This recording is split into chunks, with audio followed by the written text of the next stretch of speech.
Shalom y bienvenidos a Vía Haftaj Israel, una frase hebrea que significa amarás a Israel. Esperamos que se queden con nosotros, ya que nuestro maestro, el Dr. Baruch, nos compartirá una enseñanza expositiva de la Biblia.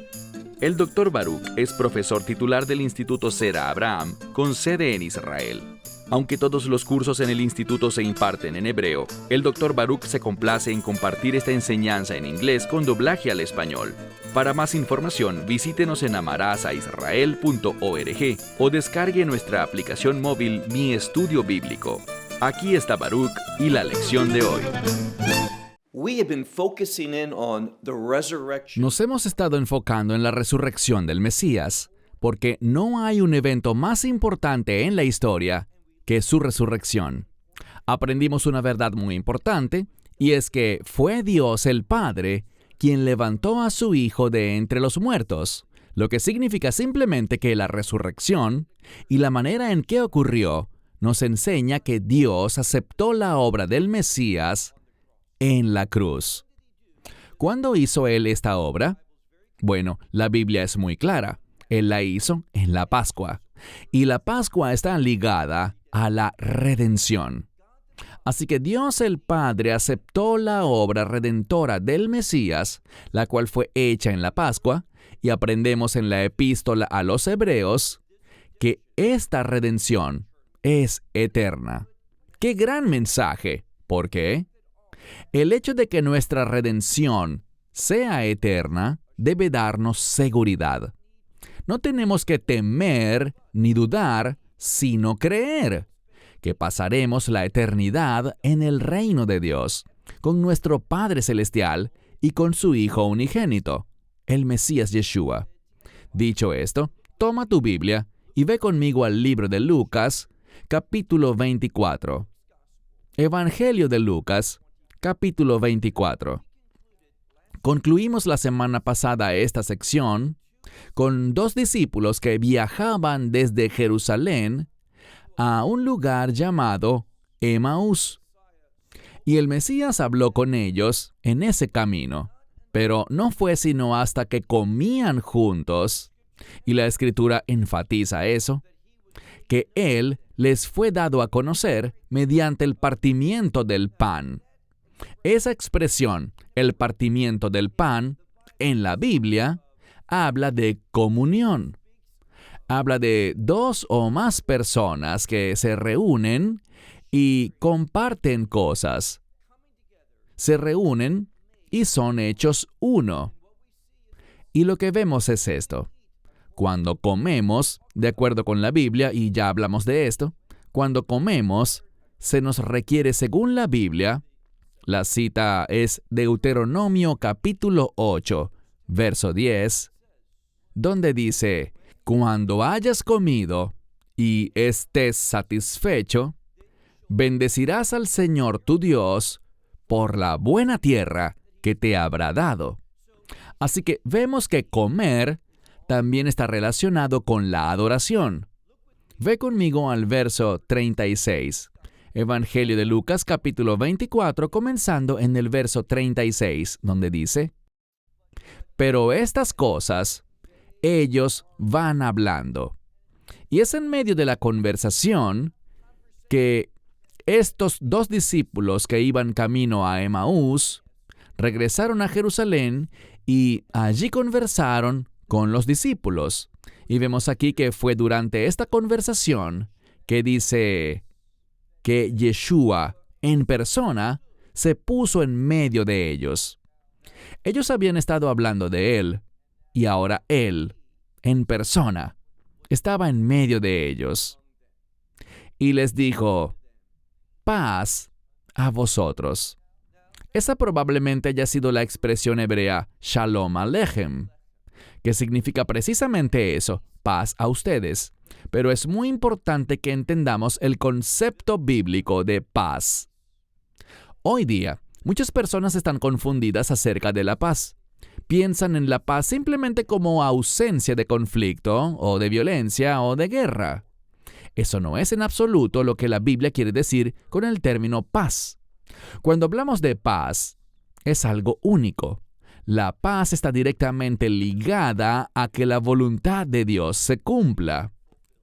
Y el Mesías, sí, Él resucitó de entre los muertos. Y sí, sabemos que se le apareció a muchos, dando muchas pruebas convincentes de que había regresado a la vida, de que había resucitado de entre los muertos. Todo esto es para ti y para mí, y podemos llevarlo más allá, para que aquellos que son parte de la congregación de los redimidos podamos estar en la voluntad de Dios y cumplir su voluntad. Así que cuando Él dice paz a vosotros, no es simplemente un saludo, es una exhortación a cumplir la voluntad del Padre, a estar comprometidos con los planes de Dios. Permíteme hacer una pausa para hacerte una pregunta muy importante, y es la siguiente. ¿Estás verdaderamente comprometido con los planes de Dios? ¿Cuál es la base de las decisiones que tomas y del tiempo que inviertes? ¿Estás comprometido con la voluntad de Dios? ¿Es ese el fundamento de tu vida? Todo verdadero discípulo estará comprometido y apasionado por la voluntad de Dios. Debemos aprender y recordar lo que el Mesías nos enseñó en el huerto de Getsemaní, cuando habló y dijo en oración: «Si es posible, pase de mí esta copa, pero no sea mi voluntad, sino la tuya». Esto nos fue dado como un ejemplo, que no se trata de nuestra voluntad, sino que se trata de la voluntad de Dios. Así que de nuevo, ¿estás verdaderamente comprometido con los propósitos y los planes y la voluntad de Dios? Un verdadero discípulo, uno que ha nacido de nuevo, uno que ha sido regenerado por el Espíritu Santo, tal persona estará completamente comprometida con la voluntad de Dios. Y su vida, sus decisiones, sus palabras, sus acciones, todo lo que forma parte de su vida, manifestará ese compromiso. Es por eso que el Mesías se aparece una vez más a sus discípulos. Mira ahora el siguiente verso, verso 37. Pero, y lo importante aquí es que los próximos dos verbos están en voz pasiva. Y lo que eso significa es esto: no es que ellos tenían miedo, sino que algo causó que tuvieran miedo.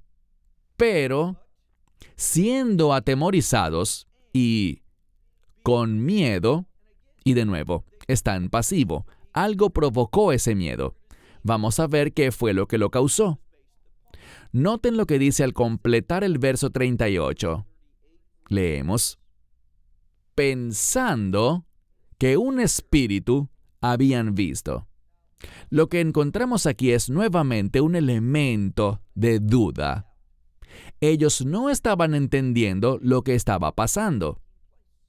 El Mesías se había aparecido a esos dos discípulos que iban camino a Emaús, y ahora esos dos discípulos habían venido al resto de los discípulos, a los 11 principales que quedaban, y compartieron el testimonio. Pero ellos no comprendían lo que estaba pasando. ¿Por qué? Aquí está el mensaje para nosotros. Ellos tenían miedo, algo causó que tuvieran miedo, y fueron atemorizados.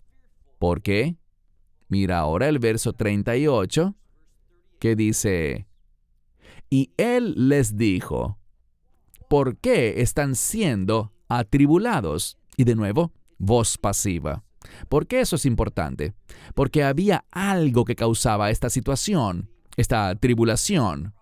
Algo que estaba ocurriendo y causaba que tuvieran miedo y estuvieran asustados. ¿Qué lo causaba? Bueno, Él lo va a revelar para nosotros muy claramente. Sigue leyendo el verso 38, que dice: ¿y por qué dudas surgen en sus corazones? Aquí está el problema. Ellos estaban dudando de lo que estaban percibiendo. No estaban entendiendo lo que Dios quería comunicarles. ¿Y cuál era el mensaje? que Él es Dios de vivos. Muchas personas innecesariamente, y déjame decirlo de esta manera, muchos creyentes le tienen miedo a la muerte. Eso no está bien. Ese miedo está asociado a la duda. ¿Por qué? ¿Qué dice la Escritura? Estar ausentes del cuerpo, lo cual es un modismo para la muerte. En otras palabras, morir. ¿Qué le sucede a un creyente en el momento en el que muere? Bueno, Pablo lo responde. Estar ausentes del cuerpo es estar en casa con el Señor. ¿Puedes pensar en algo mejor que eso? Que dejar este mundo, un mundo de engaño, un mundo de tinieblas, un mundo de crimen y sufrimiento, un mundo de enfermedad, dolencia y muerte, un mundo de tristeza, por medio de la fe en ese mensaje del Evangelio, a causa de la suficiencia de la obra del Mesías. Y hablemos un momento acerca de esa obra. Verán, muchas personas están confundidas acerca de lo que Él logró al entregar su vida cuando fue crucificado. Y, de nuevo, Él fue crucificado el día de la Pascua. Por medio del derramamiento de su sangre, tenemos, como dije antes, tenemos redención eterna. Y la redención nos da una esperanza que será maravillosamente cumplida. Es decir, que la esperanza, las promesas y las bendiciones de Dios no nos decepcionarán jamás, porque Dios, que es rico en misericordia, abundante en amor, Él cumplirá todas sus promesas y todas sus bendiciones. ¿Y qué vamos a experimentar cuando dejemos este cuerpo? Cuando muramos, vamos a conocer un gran gozo. Y ese gran gozo no será solo por una temporada, sino que será por siempre y para siempre, por todos los siglos. Sigue leyendo. Él los reprendió. ¿Por qué? Bueno, mira de nuevo al final del verso 38. Él les hace una pregunta. ¿Y por qué dudas surgen en sus corazones? Verso 39. Mirad. Esa es una palabra para percibir, no simplemente ver, sino mirar y adquirir entendimiento.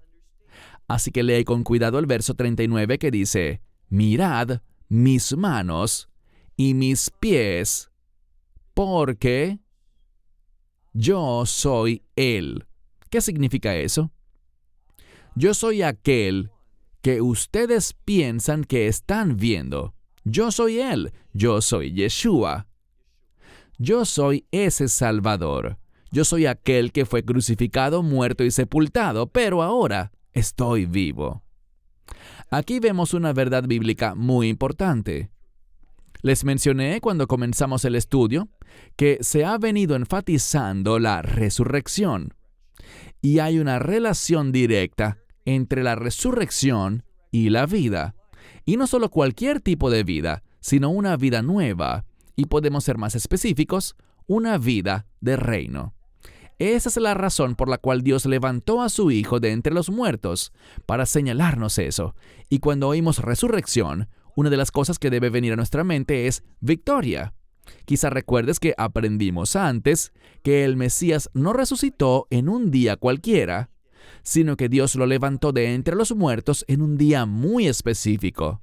Lo aprendimos de las enseñanzas del apóstol Pablo en 1 Corintios capítulo 15, donde habla del Mesías, y ese gran capítulo que habla de la resurrección, 1 Corintios 15, enfatiza que el Mesías es las primicias, y que Él fue resucitado de entre los muertos en ese día llamado en hebreo Reshit, que se relaciona con el inicio de la cosecha. ¿Recuerdan lo que aprendimos? Había una oración que se hacía.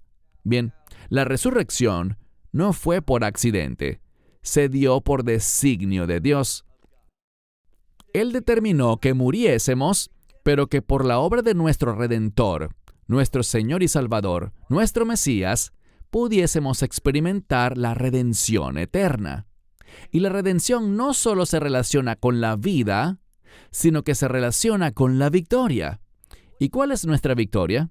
Bueno, si recuerdas lo que estudiamos, el pueblo entraba en el día de Reshit, que es el primer día de ese período de cosecha, esa cosecha de primavera, en la que se cosecha la cebada y el trigo. Y lo que cada persona hacía era salir a su campo y seleccionar lo mejor de esa cosecha. Y lo llevaban al sacerdote, quien lo ofrecía, haciendo una ofrenda mecida, y esa ofrenda mecida, como hemos aprendido, significaba victoria. Él tomaba esa ofrenda y la levantaba en señal de la resurrección del Mesías. Y esta era la oración que el pueblo hacía, que el resto de la cosecha fuera como el Reshit, como las primicias. ¿Cuál es la implicación de eso? Muy sencillo. Que el resto de la cosecha, ¿y quién es el resto de la cosecha? Tú y yo. La comunidad de creyentes, la iglesia, en otras palabras. ¿Y cuál es la esperanza o cuál es la promesa? Que nosotros seamos como Él. ¿Qué significa eso? Que tendremos vida eterna, y conoceremos la victoria eterna. Pero todo depende de Él. Él ya hizo la obra. Y cuando hablamos de la obra del Mesías en esa cruz, debemos recordar lo que Él dijo. Verán, las palabras bíblicas son muy importantes. Hay quienes enseñan algo que yo rechazo totalmente. ¿Y qué será? Hablan de que el Mesías tiene que mantener nuestra salvación. Yo no veo nada en la Escritura que señale eso. Creo que es una falsa enseñanza, es una falsa doctrina. ¿Por qué lo digo? Porque cuando el Mesías estaba siendo crucificado y cuando su obra fue concluida, Él habló en griego, clamó, y todos sabemos esto. Él dijo, consumado es. La palabra que Él usa aquí es una palabra que significa no solo completo, sino completo de una manera perfecta. Así que cuando el Mesías dijo, consumado es, significa que la obra fue concluida de manera perfecta y completa. Nada tiene que ser mantenido.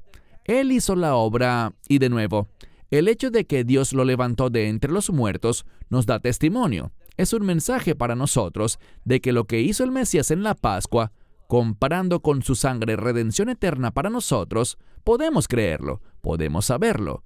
No tenemos que dudar ni temer, porque Dios es fiel. Y Dios recibió la obra de su Hijo unigénito en la Pascua, esa obra de redención. Así que Él les dice, mira de nuevo el verso 39, miren mis manos y mis pies, porque yo soy Él. Tóquenme y vean, porque un espíritu no tiene carne ni huesos, tal como ustedes ven que yo tengo. Verso 40. Así que el Mesías está revelando a sí mismo y está demostrando, yo no soy un espíritu, sino que tengo carne y huesos. Lo que vemos que se enfatiza aquí es una verdad bíblica muy importante, y esta se relaciona con la resurrección corporal. Y eso significa una resurrección en la sustancia.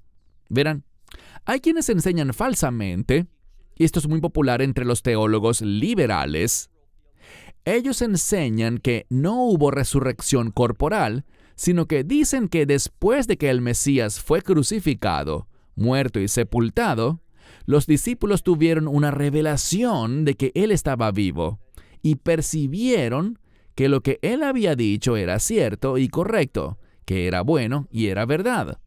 Pero aunque todo eso es así, o sea, lo que Él dijo era bueno, cierto y correcto, hay más que eso, porque la resurrección no es una visión. Lo que ocurrió fue que Él fue resucitado corporalmente. De hecho, su cuerpo era único. ¿Por qué lo digo? Porque sabemos que en un evangelio dice que las puertas estaban cerradas, pero el Mesías entró atravesándolas. Él tenía un cuerpo único, un cuerpo que no tenía limitaciones físicas. Y las buenas nuevas son estas: nosotros tendremos un cuerpo similar.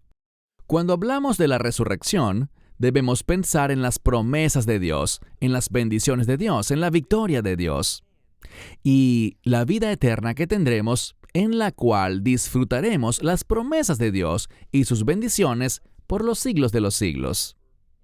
Mira ahora el verso 41.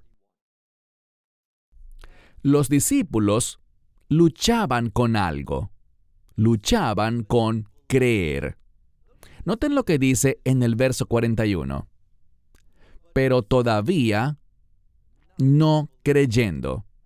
Quisiera que hicieras un buen estudio de esta palabra para no creyendo, porque encontramos que es el término creyendo con un prefijo de una sola letra. Esa letra es alfa. Lo que significa esa alfa es que ellos no solo eran incrédulos, sino que estaban en contra de creer. ¿Y cuál es la implicación? Que cuando pensaban en todo lo que había sucedido, lo que el Mesías hizo, por qué lo hizo, cómo fue hecho, todo esto era para confirmar la fidelidad de Dios, para que no dudáramos, sino que creyéramos.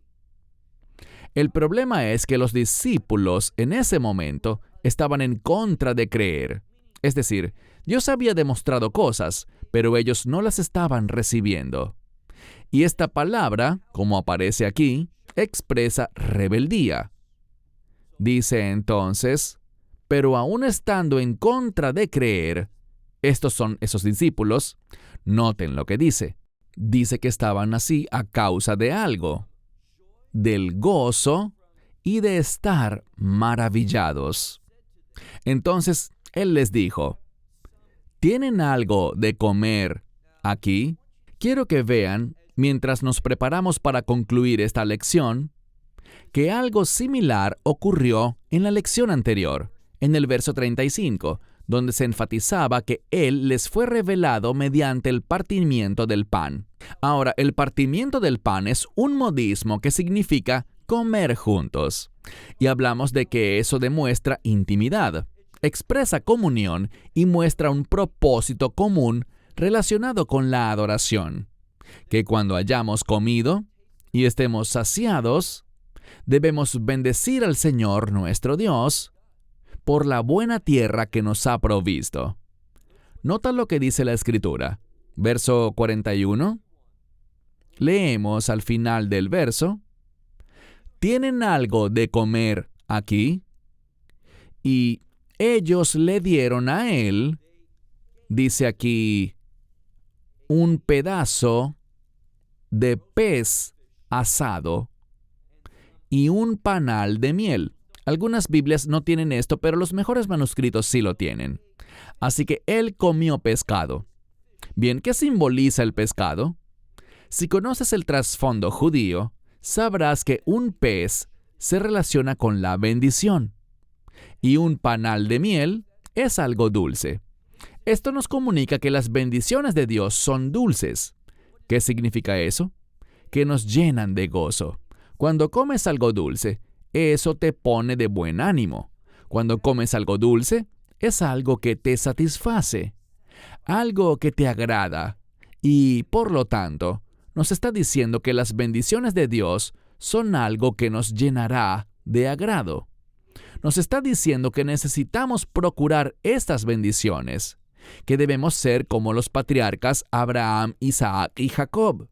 ¿Qué tenían ellos de especial? Bueno, cuando los patriarcas son mencionados en la Escritura, debemos pensar en dos cosas.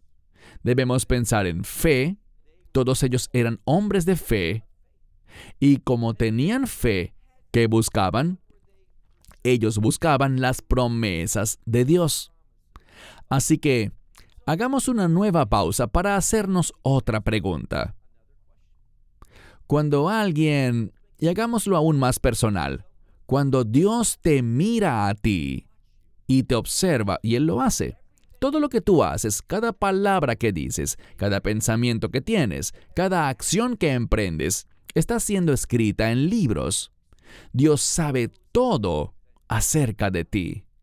Así que cuando Dios te mira y te observa, ¿verá Él a alguien que, por fe, está buscando sus promesas? Esto es lo que hizo especiales a los patriarcas. Eran hombres de fe y utilizaron esa fe para acceder a las promesas de Dios. De eso se trata ser un discípulo. Un discípulo es simplemente una palabra elegante para decir estudiante.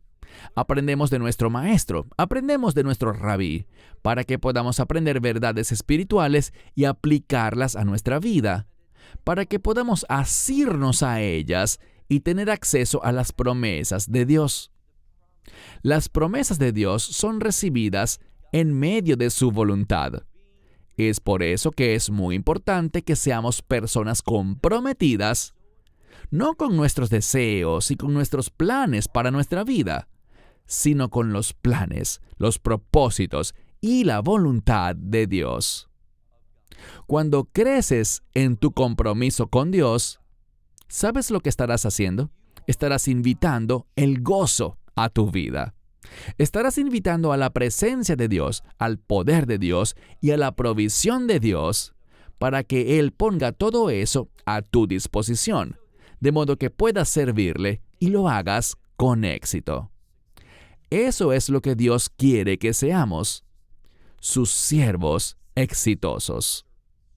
Así que cuando recibimos ese evangelio, y si no lo has hecho, debes hacerlo. Es la única manera en que vas a recibir las promesas y las bendiciones de Dios. Recibiendo ese evangelio, reconociendo que nadie es justo ni aun uno, que todos hemos pecado y fuimos destituidos de la gloria de Dios, todos somos pecadores. Pero aquí está la gloria de Dios, que Él es rico y lleno de misericordia. Él es compasivo y perdonador. ¿Y cómo lo hace? A través de la redención. Y por eso su Hijo unigénito fue enviado a este mundo para que pudiera hacer la obra de redención y que pudiésemos ser redimidos eternamente, para que fuésemos su pueblo para siempre, que conociéramos su victoria, manifestáramos su gloria y testificáramos del poder de Dios en nosotros y a través de nosotros. Cierro con esto. Hasta la próxima semana. Shalom desde Israel. Shalom from Israel.